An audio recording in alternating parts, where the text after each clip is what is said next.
Oh, hello. Welcome. My guest today is James Danckert. He's a professor and a researcher of cognitive neuroscience at the University of Waterloo and an author. Sometimes life can feel, well, boring. But what does boredom mean? What is boredom? How should we respond to it? Expect to learn why it feels like there are no good options to solve your boredom, why my dad decided to sweep part of the parking lot beside my house, and why he may have found that meaningful and not boring. Why playing contact sports may make you more bored, how we can use boredom to our benefit, and much more. I absolutely adore this conversation. James genuinely changed the way that I view boredom, especially in the case of my dad, which, if you tune in long enough, you will listen and hear about. I hope you enjoyed this conversation as much as I did. But before I get started, you are probably not subscribed yet. So please click below if you're watching on YouTube and hit subscribe, or hit the plus follow button on Apple Podcasts or Spotify to not miss the next episode. This is something that I'm going to continue to do and get better at and have more and more interesting guests. So if you enjoyed this one at the start, you're in for a wild ride. And I thank you. But now, James Danckert.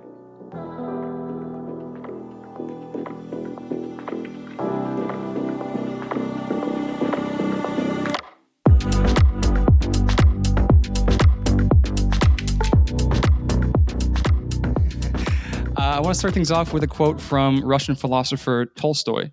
He says that boredom is the desire for desires. What's that mean?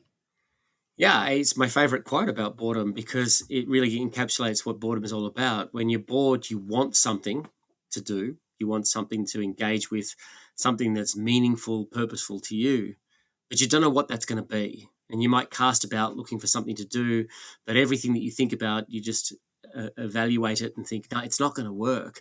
So that desire for desires, you want something to want, but you can't figure out what that's going to be. And I think that's just a really great clever encapsulation of boredom. Anyone who's listening who's been a parent of young kids would know that situation, right? So your 4 or 5-year-old comes to you and says, I'm bored. And what every parent ever throughout time has done is said, okay, well, you can't be bored. There's a million things to do. Why don't you do this? Why don't you go read a book? Why don't you go play basketball with your brother? Why don't you go chat with your friends? God forbid, why don't you even play video games? And the child says, nah, don't want to every one of those options. And so they're really saying they want something. They've looked around. They see what the options are. They know the options. They're not stupid. They just don't want those things right now. And that's what makes boredom uncomfortable, because you want, but you don't know what you want. That feeling of discomfort is interesting because that could be applied to a few different categories of different states. And for a significant period, there was not the distinction between boredom and other states like that, other psychological states.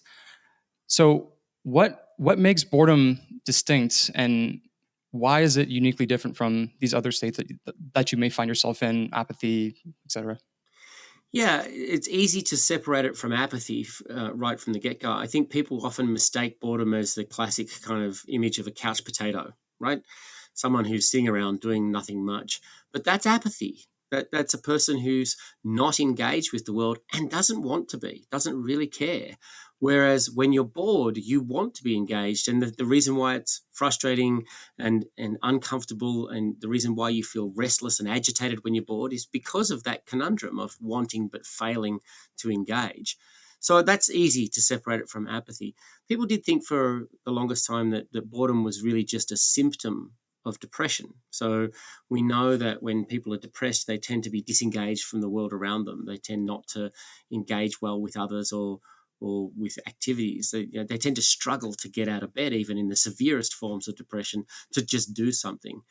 And I think what differs, what makes boredom different from depression, and not just a symptom of depression, is where your dissatisfaction is directed. And this is sort of an opinion I have. It's something that we and others are in the process of collecting the research for. We don't really have data to back it up. So it's just important that I say that this is speculation. But when you're depressed, you tend to sort of turn inwards. And The rumination that is accompanied by depression is often about self-evaluations that I'm not good enough. But when you're bored, you tend to direct your feelings outward. It's not that I'm not enough, it's that the world is not enough. There's nothing out there that seems like it's going to satisfy me. And the blame for boredom, if you like, at least for the individual who's currently bored, the blame is in that external world. Everything out there is dull.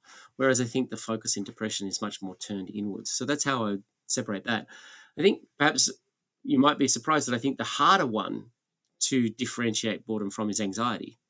So boredom has that restless, agitated sort of feeling where you're anxious to be engaged. You're wanting to be engaged. Now that's very different than the worry that is associated with anxiety. Worrying about whether or not it's particular sort of things like your health, your well-being, worried about the world, or whether or not it's things like worried about personal interactions like social phobias and that kind of thing. But there is also that kind of characteristic of an elevated sense of arousal and an agitation that is very similar to boredom. And we do know that people who are boredom prone tend to have elevated levels of anxiety as well. So that one's perhaps a little bit more difficult to disambiguate. But I do think, in the simplest and easiest way, if you just ask people, do you think when you're bored it's the same as when you're anxious or depressed? They'll say no. So I think just intuitively we know what boredom feels like and when it's descended upon us. Whether or not I can give you a hard definition and show you data that separates these things perfectly is another question. So I find it very interesting that you've brought in two very hot topics these days, which is depression and anxiety, which is plaguing young people. Is boredom a bit of a slippery slope towards those states? As you mentioned, boredom is a bit of an external forcing function. The world is not providing you with enough stimulus, whereas depression and anxiety is more of an internal forcing function. But if, for example, someone is bored for maybe a prolonged period of state, or this is maybe something that turns into like terminal boredom, could that then manifest itself as some of these mental health states as depression or anxiety? Yeah, it's a $64,000 question, right? And we'd love to know the answer. And I'd love to be able to provide you the answer, but we don't have it yet. All that we really know at this point is that they're highly correlated. So boredom and depression are correlated at anything, between 0.5 and 0.7, which is a pretty strong correlation in behavioral research. And anxiety is not far behind. So we really do want to know that question. Does boredom lead to depression? Does boredom lead to anxiety? And what you need in order to answer that question is what we would call longitudinal studies. So we need to sort of test people at time point one, and then we need to follow them. We need to test them 6 months later, 12 months later, and so on, to see whether or not the people who report early episodes of boredom and frequent episodes of boredom, do they indeed go on to experiencing other mental health challenges? Or does it go the other way? I don't see the logic in it going the other way, that depression leads to boredom. That doesn't make too much logical sense to me. So from a logic standpoint, it makes a lot of sense that if you have frequent episodes of boredom where you're disengaged from the world, you want something, you want to be engaged, but you're failing. You're not getting engaged in a meaningful way with the world. If that goes on for a long period of time, I can imagine that leading to other mental health challenges like depression and anxiety. The challenge is that we just don't have that data yet. Yeah, I'd be curious also to know if people who are more prone to boredom are also more prone to these underlying mental health conditions, again, whether it be depression or anxiety, or just maybe susceptible to negative emotion. I don't know if that's something that you looked at. Yeah, we might sort of suggest that the negative affect as opposed to sort of emotion. So there's a sort of distinction between the two there, but that's not too important, I guess. Like I say, I mean, we have the correlations, but correlation is not causation, right? So we don't know, and whether or not there's some third factor. I think you're sort of asking the question whether or not there's a third factor that makes people vulnerable to both things, mental health challenges and boredom proneness. And there could be. We haven't looked at that yet. There are factors that are quite commonly associated with the boredom-prone individual, and things like self-control. So your ability to marshal your thoughts and your actions and your emotions in the pursuit of a goal, the better you are able to do that, the less boredom-prone you are. So that sort of sits in a broader framework of what we'd refer to as self-regulation, just that ability to get your thoughts and emotions in line with your goals. This is what I want to achieve in my life. This is where I want to be going. How can I wrangle my internal monologue, my internal thoughts? How can I wrangle the way I feel about the world to best pursue those goals? And if you're good at that, you tend not to have the mental health challenges, and you tend not to be boredom prone. So it might be that those sort of third factors, those things that are related to your ability to self-regulate, are really important for both mental health challenges and boredom proneness. But we need to do some more research to test that idea out. Man, I see a very, very juicy, tempting left turn that we could take right now. But I'm going to hold off for just a second because I want to cover one more thing, which is, so everyone subjectively knows what boredom feels like, but how do we quantify boredom? And is there anything that physiologically we can measure when someone is in the state of boredom, or maybe approaching the state of boredom? God forbid that we create some kind of algorithm to detect this, and then we have some neural link implant to override that slippery slope. But what does the literature say about that, James? Yeah, so it's really quite hard to nail down something like a physiological signature of any emotional state. There's a great piece of work from Homan and colleagues a couple of years ago. They had people wear these devices that would measure things like heart rate and skin conductance. And the clever thing that they did is that over a 2-week period or so, they would use changes in heart rate to prompt people to tell them about their mood. So as soon as there was a sort of change in some basal level of heart rate, then the smartphone would say, how are you feeling right now? What are you doing right now? This kind of thing. And ultimately what they found is that there is no signature of physiological changes that you can say, just by looking at the physiology, that's sadness, that's anger, that's boredom. It just doesn't exist. And so that's a really challenging thing to do. There is other work from a guy called Sid DeMello, who and a colleague of mine, Wijnand van Tilburg, where they take sort of webcam pictures of individuals while they're doing something boring to try and look at, can posture tell you something about a person who's bored? Even things like rates of mouse clicks while you're online and that kind of thing. Can we use those things to tell us about boredom? I think at the end of the day, what we're going to find is that you'll get a sort of classification rate that's not 100%, nowhere near it, right? Maybe you'll be able to use things like posture, heart rate, where we talk about skin conductance, which is essentially the saltiness in your sweat. Could we use these things, the dilation of your pupil? Can we use these things in a shotgun approach where we just throw everything at the wall and see what sticks, and then hopefully use them in tandem to be able to classify a boredom episode? But you'll be, I'd be surprised if you got to a 60% accuracy rate in that kind of algorithmic classification of a boredom episode, because it's complex. And we also talk now in the research field on emotions and cognitions, we talk about sort of mixed emotions, so that, you're not likely to be in a pure state of boredom ever. You might be bored and anxious, or you might be bored and restless. So, that adds an extra layer of complexity to it that makes it really challenging to figure it out. But at the end of the day, when you say, how do I quantify boredom? One of the best things to do is to just ask people. So you just say, are you bored? And how bored are you? And we get people to rate it. And, there are problems that are well known about what we call self-reports like that. First of all, if I get a person to come into a lab and do an experiment, they'll have what we call expectation biases. They are anticipating what the experimenter thinks should happen, and then they behave according to what they think the experimenter thinks. It's all a bit convoluted.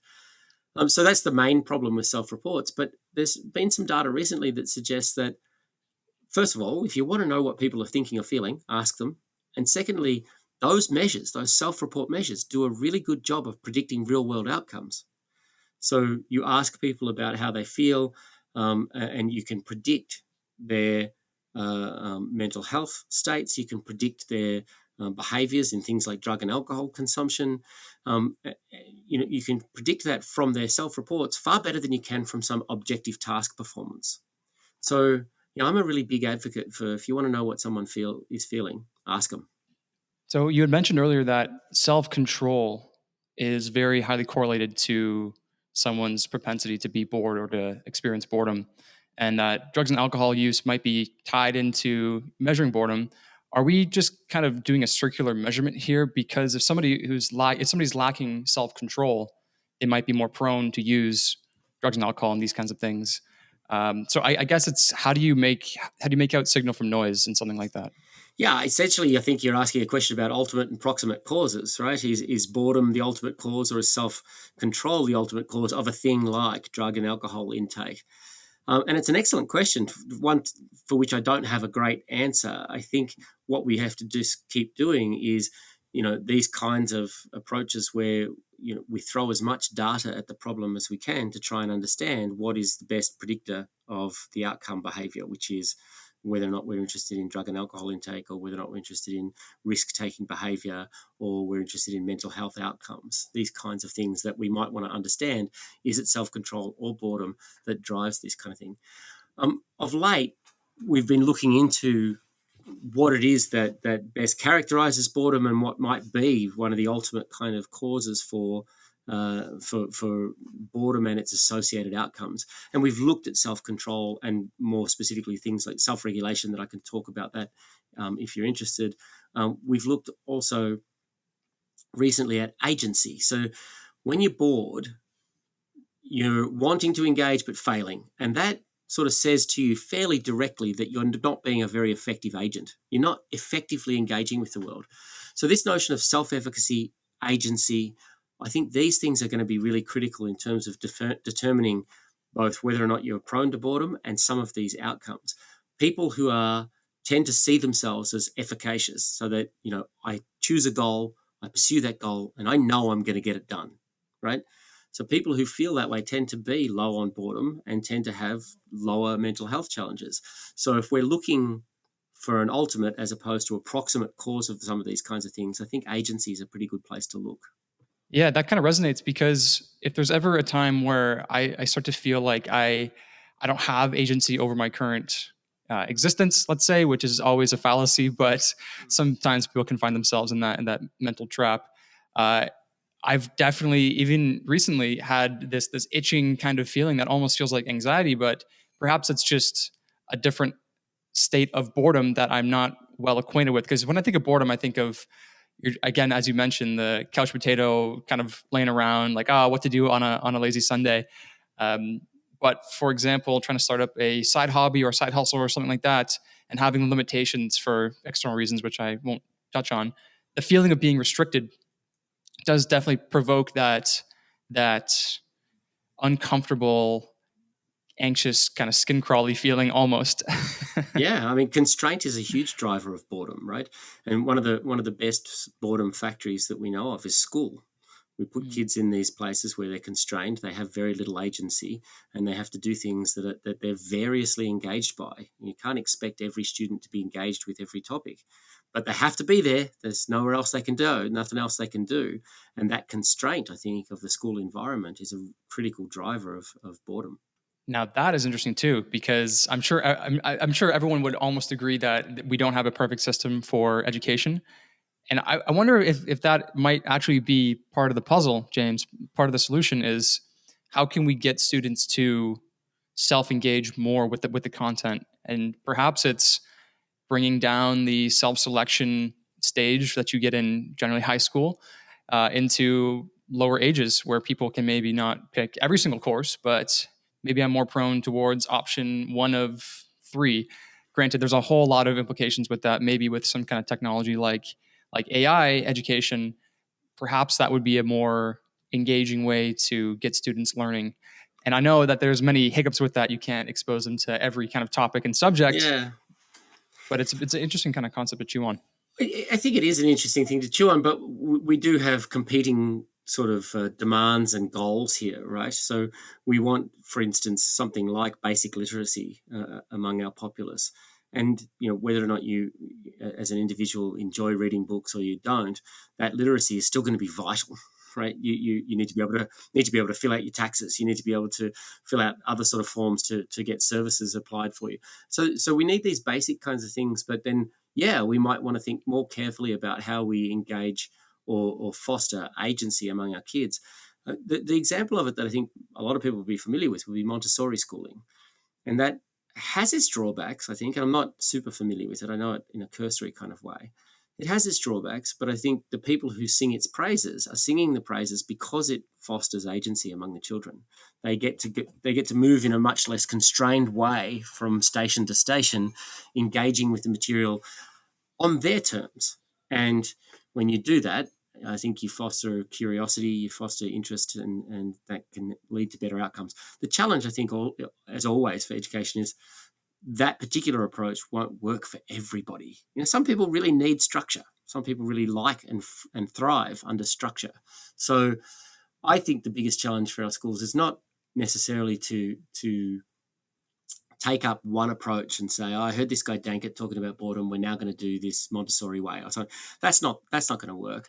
What I think we need to do is to just have greater flexibility for our educators in terms of, and that might be, governments of the day are not going to like this kind of thing, but, reducing class sizes, for example, that's going to allow our educators at the lowest levels, the primary school levels and up, that's going to allow them a heap of flexibility in terms of dealing with different ways that students might want to engage with the material. So that'd be my primary suggestion: reduce class sizes, increase teacher numbers, and keep, there are other societies that keep their kids in school longer, so that, you arrive at 8 and you leave at 5. And that to us sounds like anathema. And so how dare you do that kind of thing? But in those schools, the kids are doing what we call after-school extracurriculars.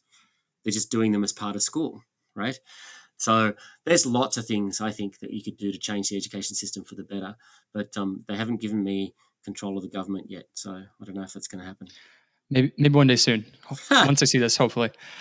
One thing that kind of came to mind, how likely could it be to kind of take advantage of this psychological vector of agency and choice? So, for example, as I was talking about earlier, creating almost a tailored criteria for a curriculum for one student. Now, that's some kind of idealistic thing that, as you mentioned, and poked a bunch of holes in that may not work. But could we leverage or take advantage of agency in the fact of, well, we need to read a novel for this English course this term, this semester. Instead of just giving the book, we're going to read The Great Gatsby. Maybe we have 4 options. You can choose which content you want to engage with. It's all at the same reading level, et cetera. We could reasonably expect that students are going to grasp similar contexts or concepts between these books, perhaps. It is more work, again, as we had pointed out, but is that something that would work? Or does that go back to the young child problem of, I'm bored. Well, why don't you do A, B, or C? And it's nah. Well, I think your proposal is different than that particular problem, because it's our priori sort of saying, here are options before you might be bored, right? So giving the options early and giving the options often, I think, is a great idea for trying to get rid of boredom. And as you point out, educators might feel like, oh God, you're just making a ton more work for me. And also, as an educator myself, one of the things that we find challenging is that we need to assess people. So we need to, this person did better than that person. And as soon as we've got more options, how you standardize that testing becomes really problematic. And of course, there's also challenges for how standardized testing has been deployed in the past for people from marginalized groups as well. So there's challenges. I don't think that any of them are inherently insurmountable. And I would hope that there are, clever people more informed than I am about the system as it currently stands, who are trying to address these kinds of things. Because I do have a lot of faith that our system, is not, it's not just trying to go through the motions. I think we are genuine in our desire to educate our kids. It's just there's always these pragmatic constraints that we come up against. So now I want to revisit that juicy left turn that we bypassed before, that detour that we had skipped. We had mentioned self-control, touching on boredom. That really spurred my mind, and some alarms went off in my head. What about contact sports? What about people who are suffering from either CTE, which is on the very extreme end, or minor concussions, perhaps micro concussions in something like hockey or football? I'm fortunate to have a lot of friends who actually played for the Waterloo football team, and they're very near and dear to my heart, and I love those guys. But I think some of them perhaps sometimes do struggle with this sense of self-control in some regards. Is there a link between brain injuries, brain damage, self-control, boredom, etc.?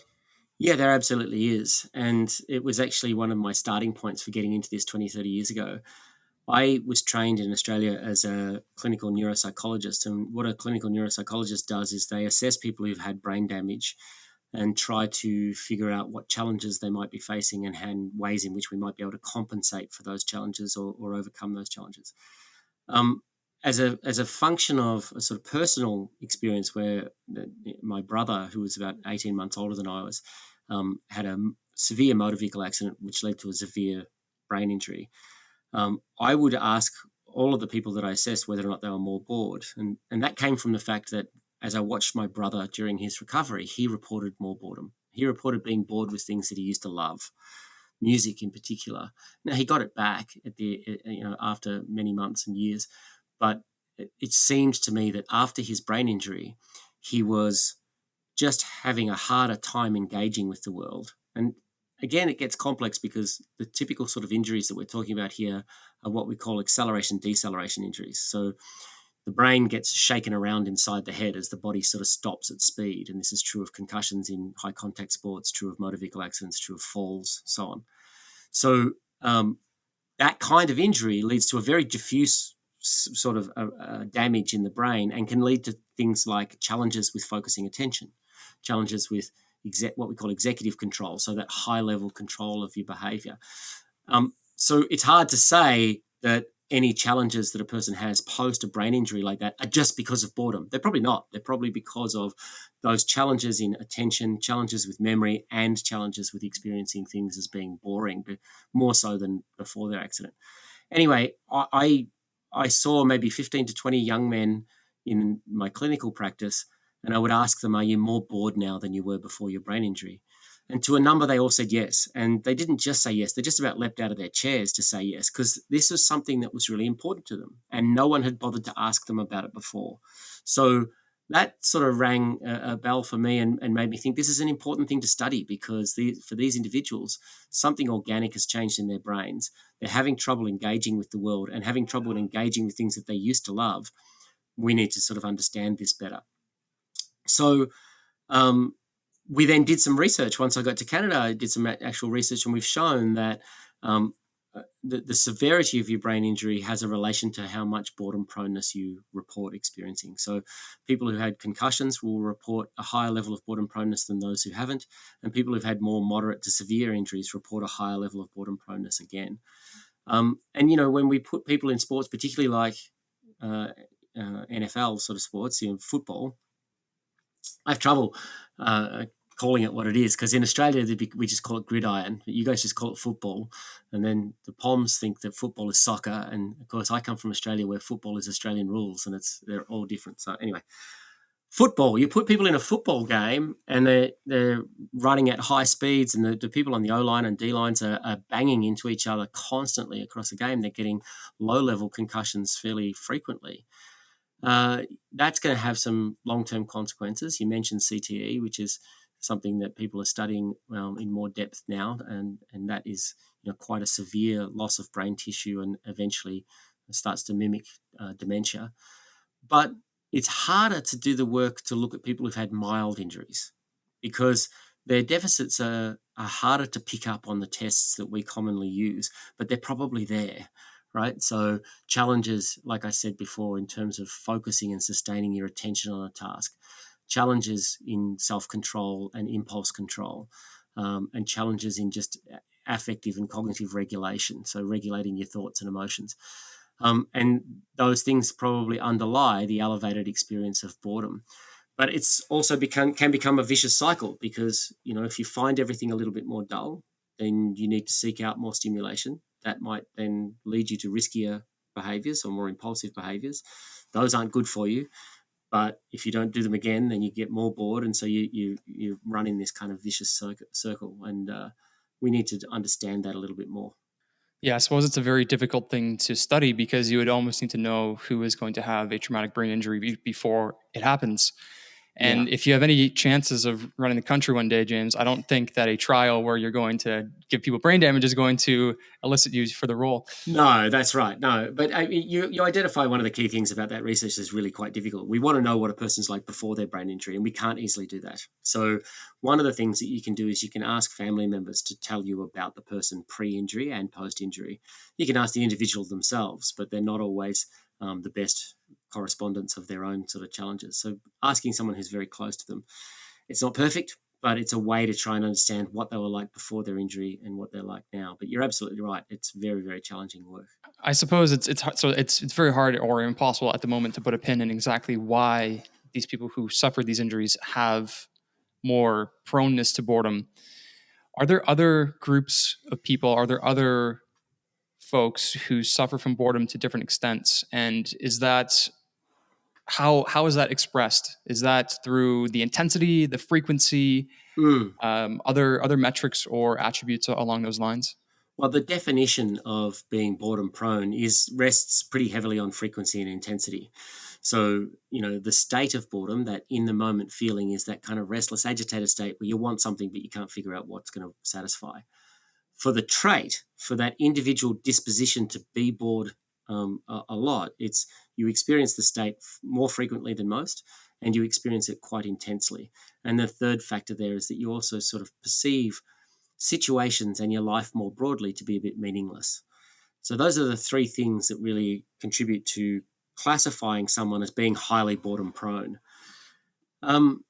And yes, there are other groups of people who tend to express that. So one that comes to mind quite readily is individuals who are also diagnosed with ADHD, attention deficit hyperactivity disorder. These folks have a higher correlation with boredom proneness as well, and they'll report to you that when they feel an episode of boredom coming on, that it's sort of anxiety provoking for them because it signals to them that they're in the midst of an episode of not attending well. It's almost like it's an exacerbation of their ADHD. And certainly we would never say boredom causes ADHD. We don't know what causes ADHD, and to say that boredom does would be a bit ridiculous. But it is a fairly prominent symptom and experience of those people who suffer from ADHD.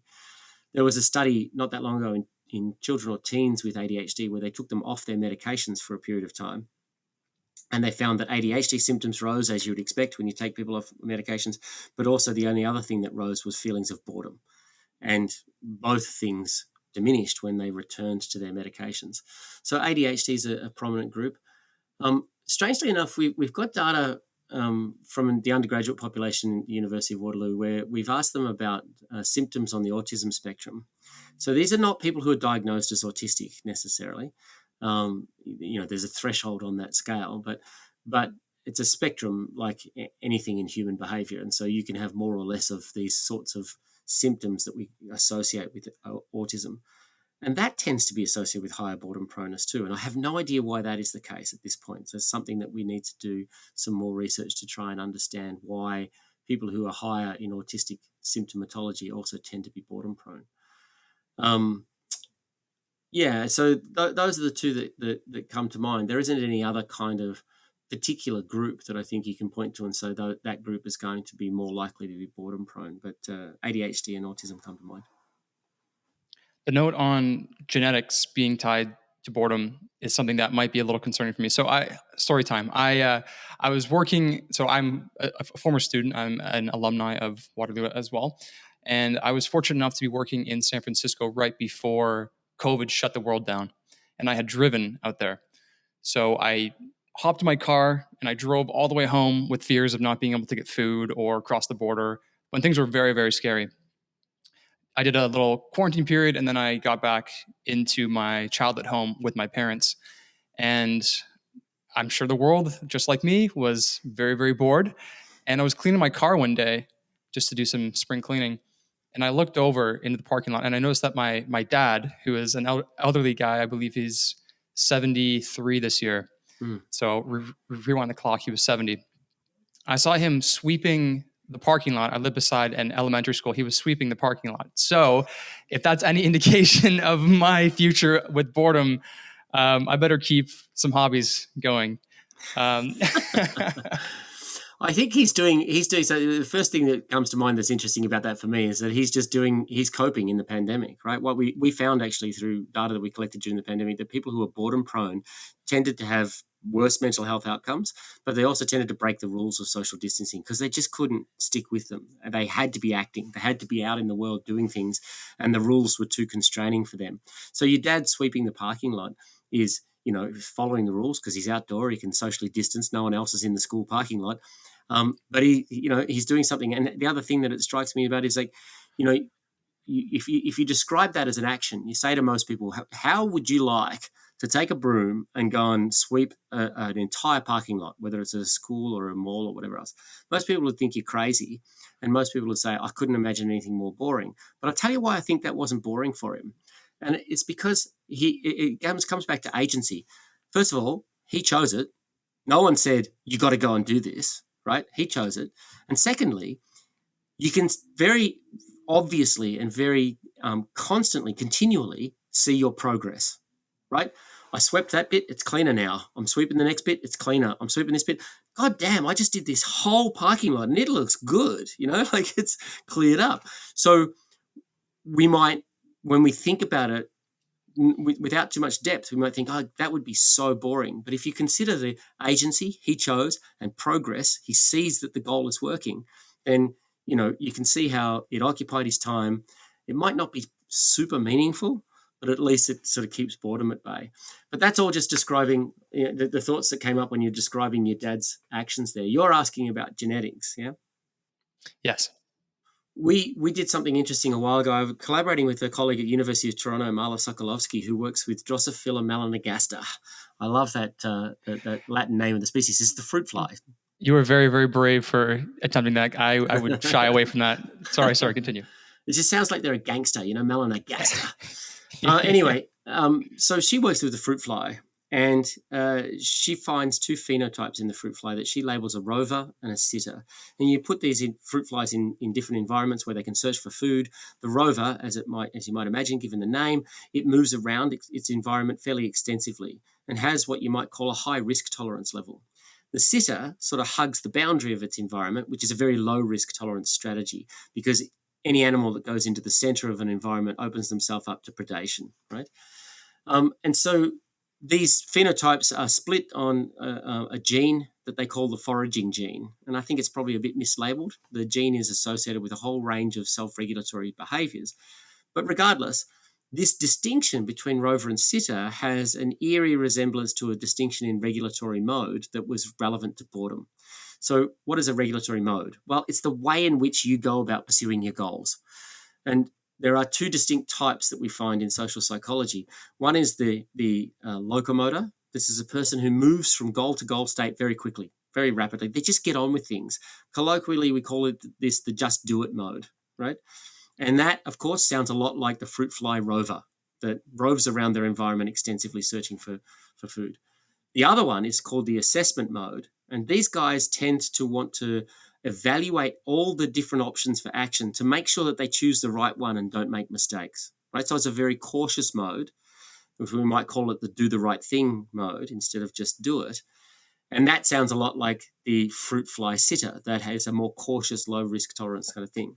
So together with Marla, a student of mine, Andrew Struck, did a study where we collected the genetics from humans and we had them perform a foraging task, because you don't want to just collect the spit samples that tell you something about the DNA. You want to associate that DNA with behaviors like I've just described in the fruit fly. So we had people do a foraging task on a touch screen. It's an imaginary kind of field of grass where you can pick berries, right? And the way you picked the berries is just tapped on the touch screen. What that allowed us to do is to look at different styles of foraging, of exploring through that environment, and then associate that with the genetics.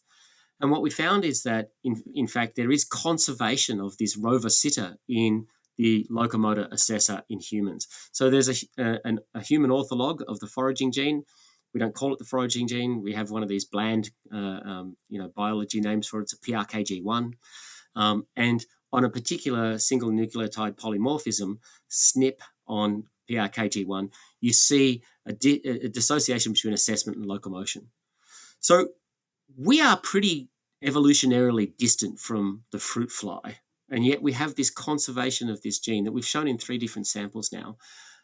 And where's the boredom come in?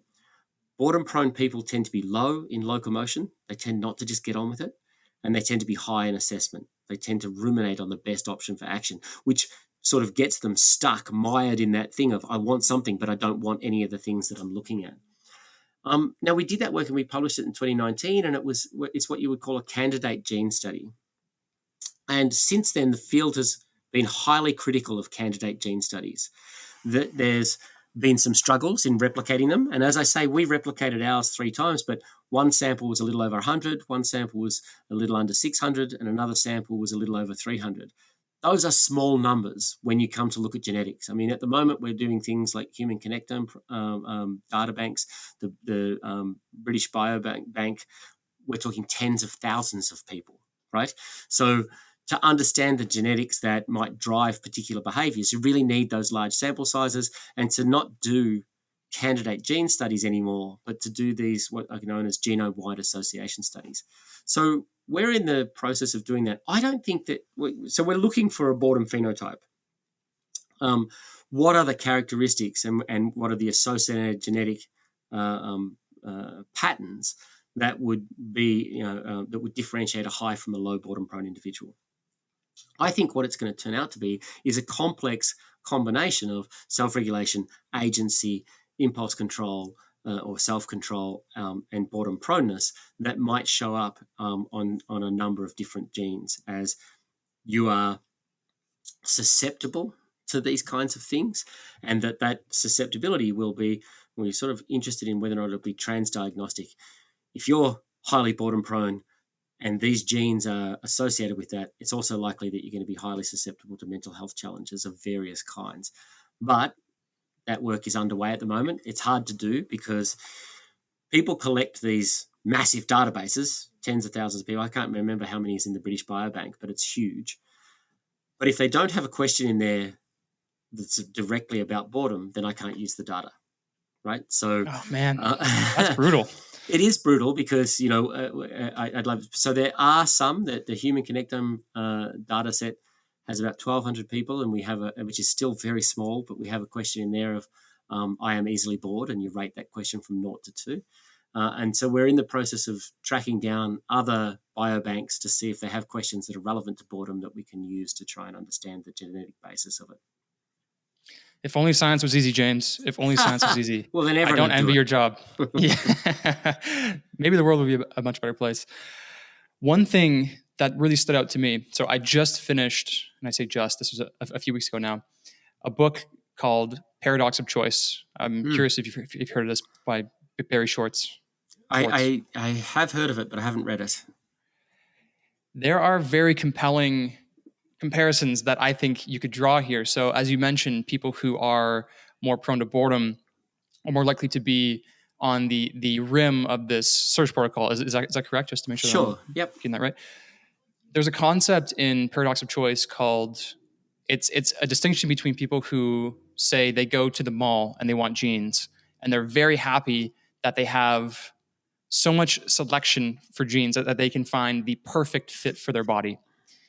However, all of that choice leads you to be less satisfied with your purchase because there's so much variety.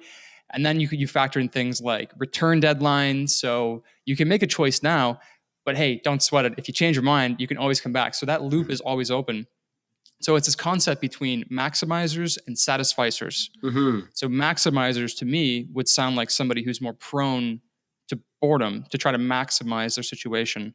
Whereas a satisficer might be somebody who, again, as you said, is that just get on with it. They move from task to task, satisfied with the job that's been done, but looking for the next thing. I don't know if that resonates at all, or if that sparks any thoughts. It does. It resonates a lot. The thing that I would say about it is that, so this notion of satisficing, that you do near enough is good enough, or the thing that's sort of, because so it's not just that I'm happy taking the quickest choice. It's that as you say, I just want to move on. I want to get the thing that does the job well enough for me to move on to the next thing. The thing I'd sort of say about that is that there are circumstances in which that's not ideal, right? So when I talk to you about locomotion and assessment, and you can say locomotor sounds like a satisficer, and assessment sounds like maybe a maximizer, those things are not going to perfectly map onto one another. They'll be close, but they won't map on perfectly, depending on the situation that you look at. There are circumstances where it's good to be a locomotor. There are circumstances where it's good to be a satisficer, to just take the next thing and get on with it. And there are circumstances under which it's not good to do that, and it's better to be an assessment focus, or it's better to be a maximizer. My brother-in-law is a mechanical engineer that works at Bruce Power, as a nuclear power plant. I don't want him to be a satisficer. I want the people who are controlling my nuclear power generation to be very bloody careful, right? So that notion, there's circumstances in which the goal that you're trying to do will determine whether or not the approach you take is ideal or not ideal. And I think it's important for me to say that, when I talk about locomotor or assessor, it's not as though you can take a measurement and say, you're a 100% locomotor and I'm a 100% assessor. That's not true. We have biases towards one or either of these approaches, as we might have biases towards satisficing or maximizing. And the key thing, I think, for not just human, but sort of mammalian survival is flexibility. You need to be able to deploy a particular strategy that suits a particular circumstance. And we talk about this when we talk about evolutionary factors in various sorts of species, that they have an ecological niche that they've adapted to. One of the things that has been, the cornerstone of our success in our ecological evaluation and the niches that we occupy is flexibility. And so I would also sort of suggest, I think we don't have any good data on this just yet, but that people who are highly boredom prone may well be less flexible. And it's that because they want a very, very particular, very narrow thing that they think will satisfy them in this given moment. Well, that's not very flexible, right? Whereas if your dad can say, I'm going to grab the broom and sweep the local parking lot of the high school, that's pretty flexible. Might not be everyone's cup of tea, but, worked for him.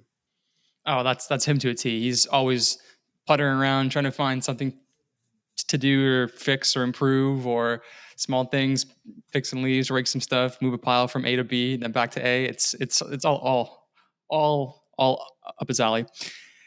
Another thing that you mentioned earlier that I would also like to revisit is the notion of seeing progress. So as you had mentioned, with my dad in the parking lot sweeping up some piles of dirt or whatever it was, you said that he may not find that so boring because A, he chose it, and B, he can see the immediate progress that he's making. I would like to dig into this further because to me, this talks about attention, progress, setting yourself goals. So I just had a conversation with Jeff Orchard, who's in the faculty of computer science, and he had told me, or we were talking about this notion of reinforcement learning and getting better at things or choosing a path. And we got to the topic of mathematics. Some people love mathematics and some people hate it. Some people would classify math as boring. However, I raised the notion that perhaps people who would find it boring are less adequate, or that's not the right term, less able to set little micro goals for themselves. So for example, if you want to get an A on a math test, for somebody who maybe is more prone to boredom or their attention span is shorter, that seems like it might be a tall order because they need to learn the content, they need to practice, they need to get to the test, they need to perform. Whereas if you're somebody who can set micro goals, like, okay, yes, I would like to get the A on the test, but let's start with 7 out of 8 problems correct on this problem set. Let's start with just nailing down this problem in this problem set and working their way up from there. So I guess my question is, what is the relation between boredom and attention, or boredom and goal setting? I don't know if, again, I feel like I've said this a lot. I don't know if you studied this or if you've seen anything in the field that could indicate one way or the other. So there's a lot of work showing that boredom and attention are related, and that people who are boredom prone tend to have struggles with attention. So they make more errors on sustained attention tasks. They fail to sort of correct their performance after having made an error on a sustained attention task. And when I say sustained attention, this is doing repetitive things while being vigilant for an infrequent event. It's so boring. It's a really boring thing to ask people to do. Everybody, whether they're boredom prone or not, rates the task as being boring. But so both those immediate feelings of boredom, state boredom, and the individual propensity, the trait, are associated with failures of attention, if you like. So that's actually one of the most well-demonstrated, well-known cognitive correlates of boredom. The notion of goal progress is a little bit harder. We don't have a great amount of data on that, and I do think it's an important thing for us to look at. There's a number of different questions and possibilities that could arise. It could be that you don't set those micro goals well. It could be that you don't detect the achievement levels on those micro goals very well, like that you're sort of less aware of having achieved X or Y on the progress to the bigger goal. It could be that you don't value them. So one of the things that popped up as you're talking there is that one of the bigger contributors to boredom is this sense of meaning, right? If I don't think something's valuable, if I don't think it's meaningful, then I will find it boring.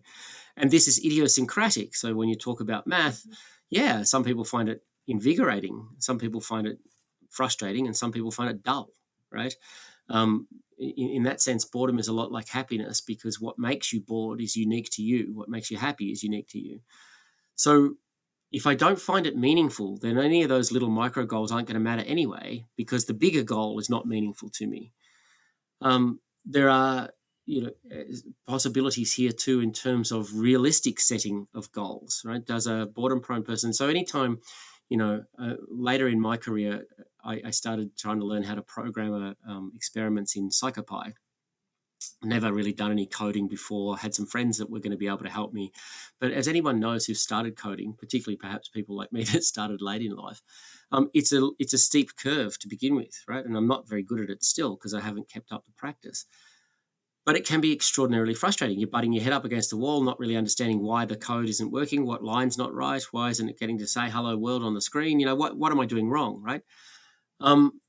Perhaps for the boredom prone, they might set unrealistic goals that they think that, half an hour's work should have me coding like a genius or something like that. So all of those kinds of possibilities, setting inappropriate goals, being unaware of actually or not monitoring your progress towards those goals effectively, not valuing the goals in the first instance, all of those things might contribute to feelings of boredom and boredom proneness. And then, whether or not that's deployed in more so in things that are more challenging, like coding or math, I don't know. It's entirely possible. There's work in teenagers so a German group that's done a lot of work in boredom in education settings. And they do find that boredom levels are highest in math classes, but it might just be that, the way we've taught it for years and years and years is just not engaging enough to most people. But yeah, I don't know. That's something to address in future research, I think. So I accidentally made my dad the subject of this conversation's analogy. So I want to touch on that again. The concept of finding meaning in tasks that others may find boring. My dad is somebody who has a lot of pride in how he maintains and upholds his yard. He's that kind of person. Every grass has to be green and trimmed and nice, and the shrubs have to be in order. The front garden has to be well kept. And I've gone so far to joke and call him the mayor of our street, which is hilarious. So yeah, that definitely hits home. Finding meaning in tasks that others might look at and scratch their heads, but some people are on the totally opposite end and think that this is actually meaningful and important. And whether they know it or not, if it contributes to their higher ideal, then they're going to find purpose and meaning in it. I think that's very important. Yeah, there's a calendar that was put out in the UK for a number of years, and it was entitled something like Britain's Dullest Men.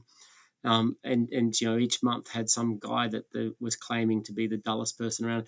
And one of the people in there, and I can't remember his name now, David someone or other, his claim to fame for being dull is he had the world's largest collection of traffic cones.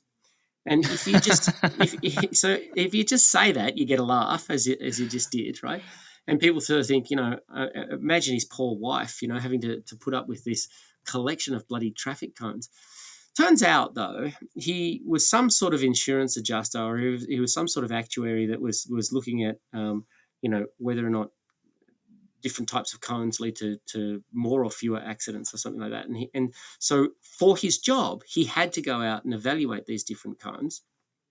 And so, because he was doing that work, he got interested in it and collected them. And so it meant something to him. right? It had some relevance to him, and we can all get a laugh out of it and say that it's just, how bizarre, but it doesn't matter what the content of it was, and it doesn't matter that you and I think it's ridiculous. What matters is that he found meaning in it. And often when I talk to people about boredom, we do touch on this notion of meaning and whether or not something's meaningful. And I think one of the things that's really challenging for people is that we put a lot of burden on meaning.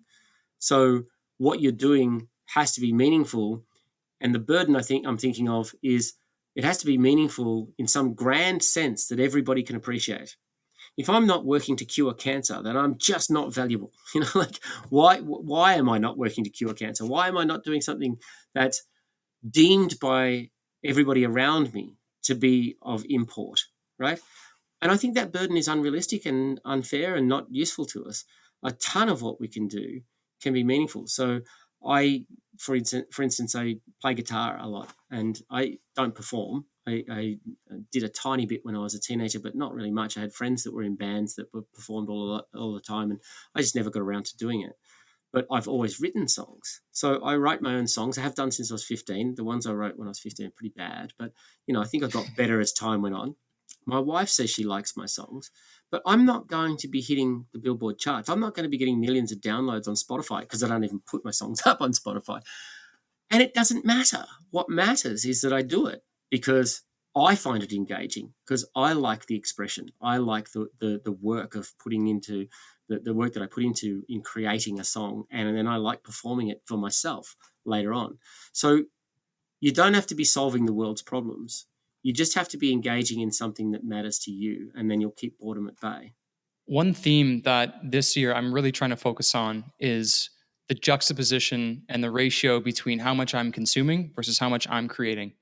And I feel like historically, I've always been in the camp of, oh, yeah, maybe like an hour and a half until bed. I'll just watch some YouTube in bed and then I'll just fall asleep and whatever. Or, oh, yeah, it's Friday night. And if I'm not going out or something, if the weather's poor, whatever, oh, yeah, I'll just watch a movie. Where is now instead, I'm trying to be more active with writing, with podcast outreach, with things that I feel like I'm creating and putting out into the world.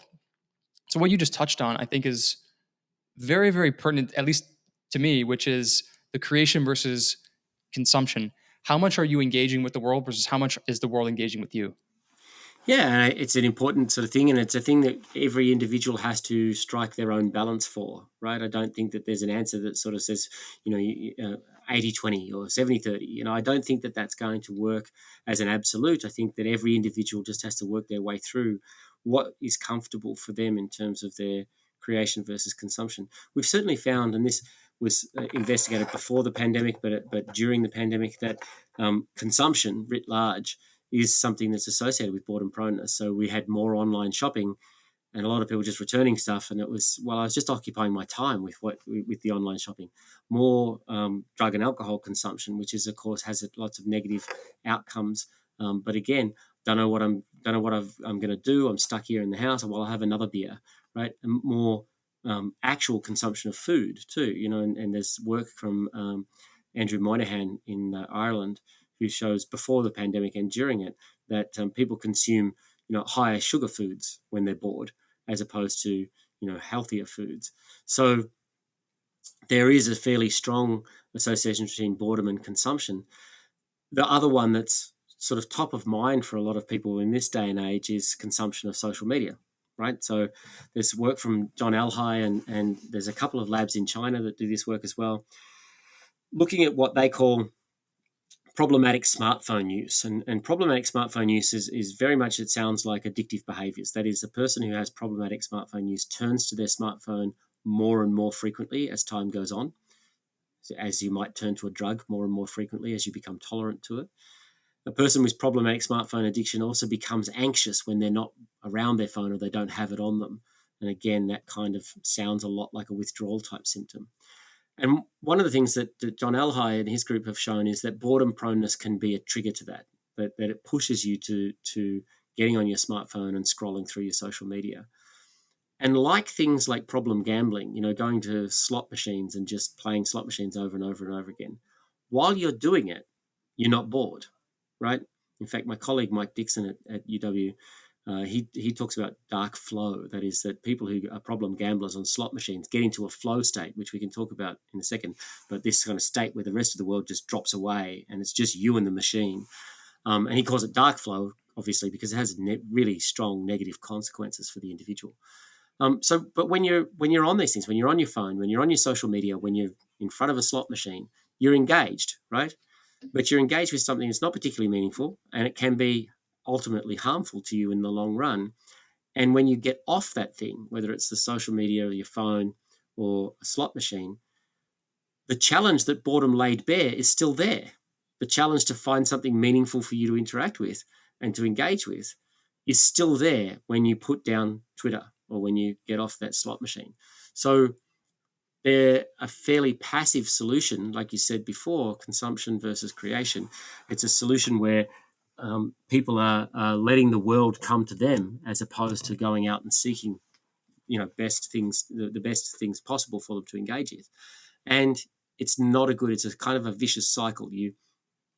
You passively engage with social media, you put it down, you're bored, you pick it up again to try and deal with your boredom, but it doesn't solve your boredom, and then you put it down. It's a very negative kind of cycle that I think is not a great one to get into.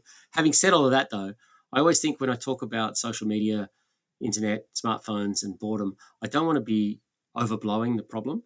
The data shows that about 4% of people. So it's not an epidemic where half the people that you see on their smartphones are addicted to it and that they're massively boredom prone. It can be between 4 and 8% of people, depending on the study that you look at. And otherwise, the rest of us have pretty good control over how we engage with social media. And I hope most of us have got good control over it. I'm curious to see if those measurements will change with time. I feel like there's a lot of young people who are just natively digital, and that to me sounds like not a good recipe for moving forward. But that's not here nor there.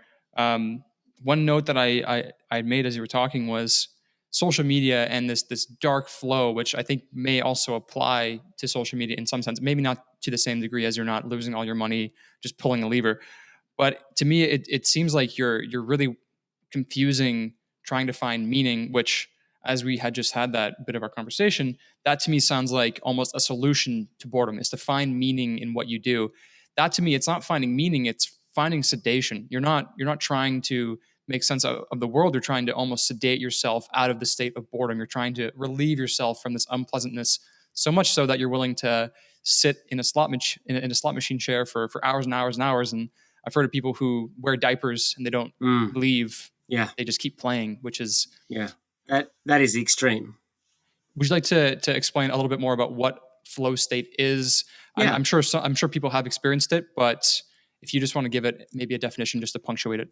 Yeah, this comes from a field known as positive psychology, and the main proponent of this for the last 3 or 4 decades is a guy called Mihai Csikszentmihalyi. Very hard to pronounce his name, even harder to spell it. But you were great with these pronunciations, James. I gotta just tip my hat to you really quickly. Flow is a complex kind of state that has about 9 different components, and I'm not going to remember all of them right now, but it's a sort of an intense concentration. So you're intensely focused on what you're doing. Most people, when you describe it, they say, oh yeah, I've been there. So you have this intense concentration. The rest of the world seems to fall away, so you don't have you're impervious to distraction.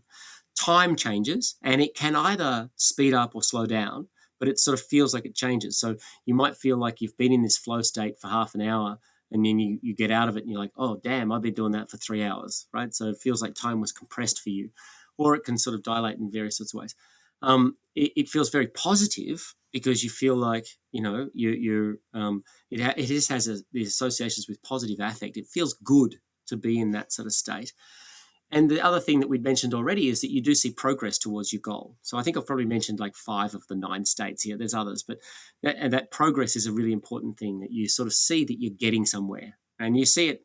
It's not like, you've been doing something for 4 hours and at the end of the 4 hours you see progress. It's that you fairly continually see the progress. It's like, yeah, this is really going somewhere, and on a moment to moment basis, I'm getting where I want to be. So. And that, I think, is what I would call a fairly extreme state of engagement. So it doesn't happen all the time. And I think it's not something we ought to aim to happen all the time. It's great when it happens, but it's an unrealistic expectation to suggest that everything we do should feel like flow. I don't see that as plausible at all. The dark flow then for the problem gamblers is that it has all those components, but it's engaging you, it's trapping you in a very negative behavior, one that's going to have outcomes that you'd really rather not have. And so typically when flow was described by Csikszentmihalyi, it was always in this positive sense, that it's towards a goal that has positive ends. As I suggested, this came out of the movement known as positive psychology. But what Mike Dixon and his students show is that it can be directed towards negative ends. People often ask, what's the opposite of boredom? And then anyone who knows anything about flow will say, oh, it must be flow. I don't think that that's the case either. What I would say is that the opposite of boredom is engagement. And you can find and foster engagement in a lot of different ways, which means the good news about that is that there are lots of opposites of boredom. So yes, flow can be an opposite of boredom, but so can curiosity, so can interest. It's hard to imagine, if not impossible to imagine, being both curious and bored by something, right? So, and in the same sense, it's hard to imagine being interested and bored about the same thing at the same time. Just can't really happen. So those are opposites of boredom. And then I think, interestingly enough, relaxation is an opposite of boredom. We've talked about this notion of the couch potato, or an apathetic sort of state. But do you think about intentionally relaxing, right? Whether or not you go for a massage, or whether or not you're at the cottage or something, or at a beach, and you're just reading a mindless book, some sort of crime novel that you don't really care about. It's keeping your attention, but it's not high literature. Or you're just on a beach, just sunbathing, just chilling out. You're not asleep, but you're not doing anything particularly critical or meaningful. That's an opposite of boredom. I can't think of being relaxed and bored at the same time. I just don't think those two things can happen simultaneously. So there's loads and loads of different states that I think count as being the opposite of boredom. And what that says is that boredom is telling you need to be engaged, but it's not telling you how. And that's probably why it's uncomfortable and difficult, because it doesn't give you any of it doesn't do any of the work that you need to do to figure out what's going to work to be engaged. Could be relaxation, could be, sport, could be anything that you can think of, but you have to figure that out. This may be a good point in time to ask the question of the relationship between boredom and mindfulness meditation. I've heard you speak on this, and you have some funny takes, which I'll let you get to. But if the question is, how do I cure my boredom? It seems like the underlying skill to possess in order to answer that question is know thyself. Like how does one know thyself? Okay, maybe I've been working really hard this week. Maybe I need to just take a night off and read a mindless book and have a Epsom salt bath. Perhaps that's the answer. Maybe if you know that you enjoy that, then that is the stage. But just going back to that mindfulness meditation stuff, training the way that you think, being able to identify and notice things within yourself, is that maybe a tool to work on the skill of solving boredom? Yeah, so the first thing I'd say about that is you have to ask yourself, what do you mean when you say I want to cure myself of boredom? If boredom is functional, if boredom pushes you to act in meaningful ways, then I would suggest to you I don't want to cure myself of it. I just want to learn to live with it better, right? If cure is eradicate, then I don't want to eradicate boredom. I want boredom to exist in my life, but I just want to deal with it more effectively and not succumb to the restlessness and the agitation that so often comes with it. Then so that's the first thing I would say. The second thing, if I get back to this notion of mindfulness meditation has been, in my view, a bit of a fad over the last 20 years, as in, let's take any mental health challenge that anybody can think of and just throw mindfulness meditation at it, right? And now I think mindfulness meditation is potentially a fantastic thing for people to engage in, right? Being mindful of your thoughts, being able to regulate your thoughts, being able to control your thoughts. I can't think of a negative thing about that. I don't think it's a panacea. I don't think it's going to cure you of all the ills that you might face in your life. And to set it up with that expectation is problematic in my view. The other thing about mindfulness meditation is it takes practice. you can't expect to go in for a single session. It's not like saying, I've got, a knotted muscle in my shoulder. I'm going to go for a massage. They're going to hammer at that knot and it's going to be out in 2, maybe 3 sessions. That's not mindfulness meditation. Mindfulness meditation is months of practice, sometimes years. If you want to be really good at it, you really have to practice. Now, you could be good at it without being a master, and so that's fine. Maybe it provides great solutions to you in your life without being, a Zen master. But even that level is going to take you months. It's not going to just come overnight. And so, again, this is about setting people's expectations. Don't imagine that 2 or 3 sessions of mindfulness training is going to cure you of your boredom, whatever cure means. And then the last thing I say is that I've already mentioned to you that boredom-prone people have troubles with attention, focusing and sustaining attention. The one thing that you need to do mindfulness meditation well is to be able to focus attention. There's various different kinds of meditation. There's like the mantra kind, where you try and empty your mind of thoughts and just say a mantra or a sound that keeps you focused just on that. There's the sort of kind of meditation which allows all of your thoughts to wash over you uncritically, and you don't, any one of those things, and that's just 2 that I know of. There's many different types of mindfulness meditation. Any of them require the skill of focusing and sustaining attention. The very skill that we know is quite difficult and challenging for people with boredom proneness. So I don't think it's not a solution, sure, but set your expectations appropriately. If you know yourself to be a boredom-prone individual, approach mindfulness meditation with the knowledge that it's gonna take work, and it's not going to be an overnight success for you. You need to work at it, and it will be challenging for you. I know that I've often had it suggested to me, because I do suffer from boredom myself, and I can be a kind of, I can succumb to the agitation of it, and then everyone around me knows it, right? So it has been suggested to me by more than just my wife that I should get into mindfulness meditation. Have yet to take it up, and I'll tell you why. It's because at times, and this is this notion too of coming back to, do I want to cure my boredom? At times I like the agitation. I don't like it if it goes on too long, but I do like it because for me it's sort of saying, all right, get going, do something, figure it out, right? And I like that push to figure it out. And I feel like if I became a Zen master at mindfulness meditation, maybe I would never experience that agitation again, and I would miss that. So I don't really want to do it. I don't want to become a mindfulness meditator. But others, it could work for many others. It's a fine idea. Yeah, I was laughing halfway through that because I was writing a note saying this would be hard for people who are prone to boredness or boredom because they don't have the built-in building blocks to actually go through it. One thing I would push back on, though, is I would say meditation and mindfulness isn't so much a solution as it is to me to be a tool. So I'm not trying to solve my boredom per se, but I'm just trying to notice. I'm just trying to notice and understand, okay, if boredom's coming on, if I notice that feeling, then maybe I would be better at actually identifying what it is that I am being pushed to do. What is my body cueing me to do? Mm-hmm. That's how I think I would look at it. Maybe that might change your mind on No, the whole mindfulness meditation thing. I completely agree that to use these things as tools, and one of the things to do.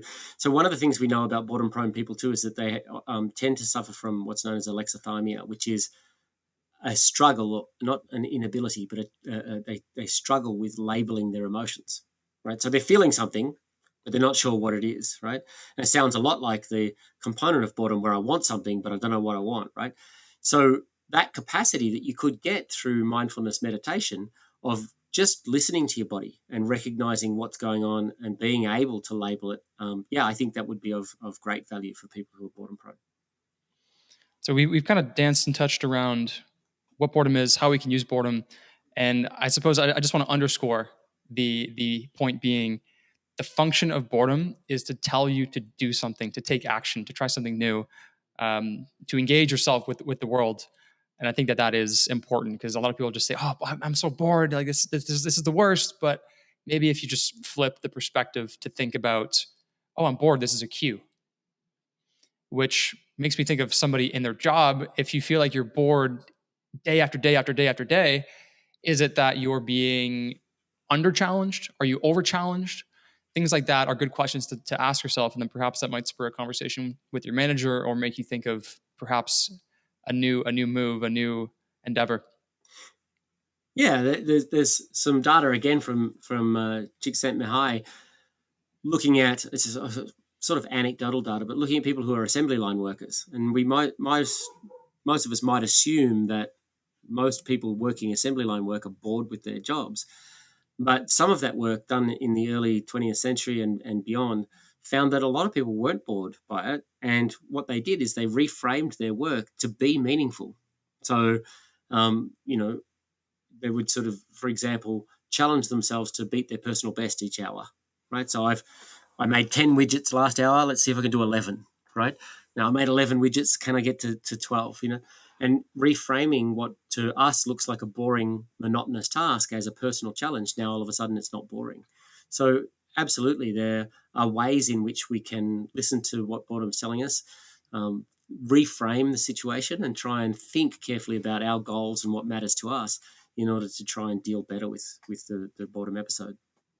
It's funny that you mentioned line work or factory work.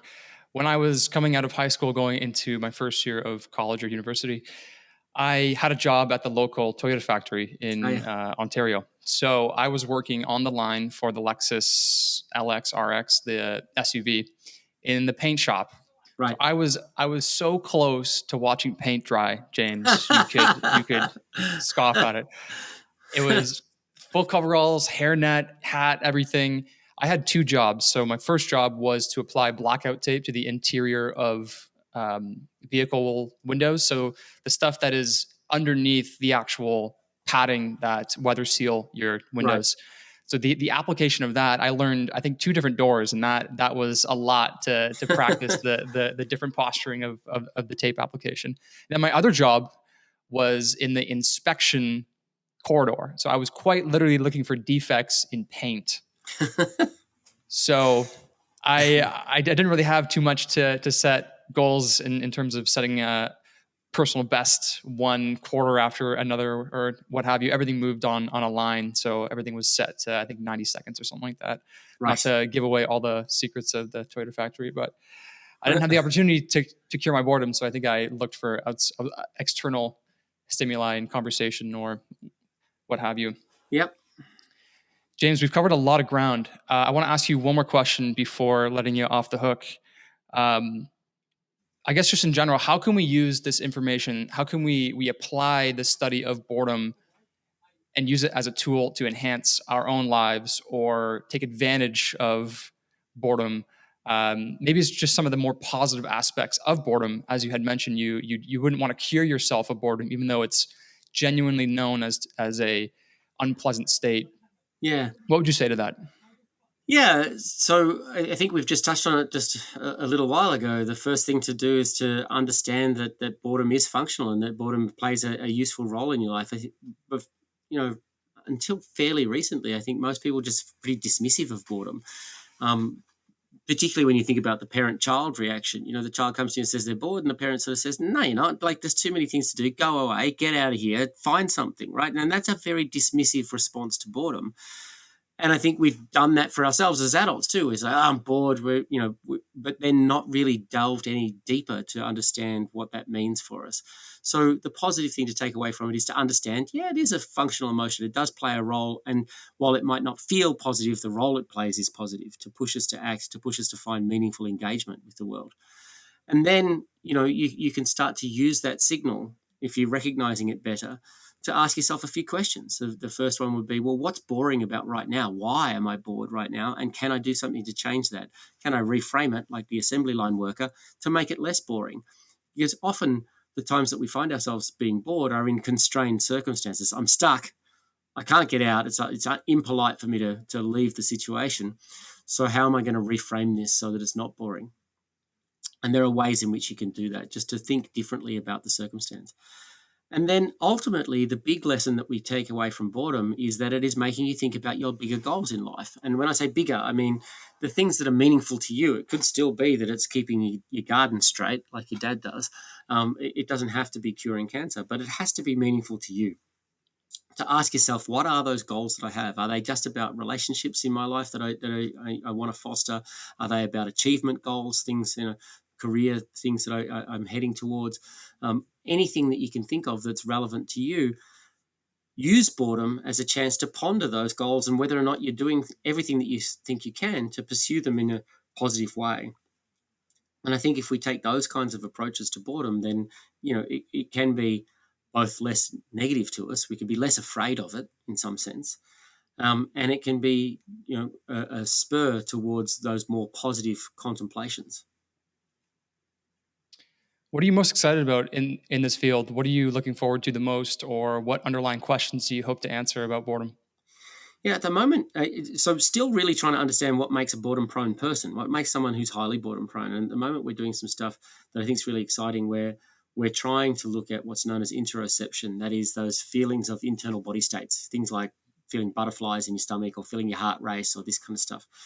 Because there's a theory out there about emotional regulation that says that we use these internal states to predict how we're going to feel in the future. And when we say in the future, I don't mean 6 days from now. I mean, a minute into the future, 2 minutes into the future. We're using these predictive models to anticipate how we're going to feel. And so we've just done a study we're about to try and publish where we show that people who are boredom prone tend to have elevated interoceptive awareness. That is, they're paying a lot of attention to their internal body states. And this correlation is like 0.8, which is huge. I can't think of anything else that I've seen correlated at that level with boredom proneness, even depression. So I'm really excited to try and understand how is it that these internal body states, these internal sensations are driving boredom, or how is it that they're dysfunctional in the highly boredom prone individual? And then what kind of brain states are associated with this internal perceptual sort of representations? We know a part of the brain known as the insular cortex is important for interoception, and we know that it's also involved in boredom proneness. So for various sorts of studies, one that we've done and work from others as well. So I'm excited to try and pursue that a little bit further. And I'm excited by the genetics work as well. That's going very, very slowly. But if we can get our hands on some large databases, I think there's some really interesting work that we can do there too. James Danckert, ladies and gentlemen. James, if anyone listening wants to follow your work, keep up with you, where can they go? So I am on Twitter, but I'm not that I don't constantly do a lot on Twitter, but it's just at James Danckert. You can find me there. JamesDanckert.com is my lab website. So on the bottom of that, you'll see often we update some of the news items that are relevant to our work. And you'll see also we update the lab members. So you'll see who's working in the lab and what they're working on. So you can see that. And we'll also sort of update recent papers that we've put out. So following on the website is probably the best way to go. James, I really, really enjoyed this conversation, and special thank you to my dad for being the subject of our analogies. Yeah. Really look forward to catching up with you next. Yeah, it was my pleasure. It was great chatting with you.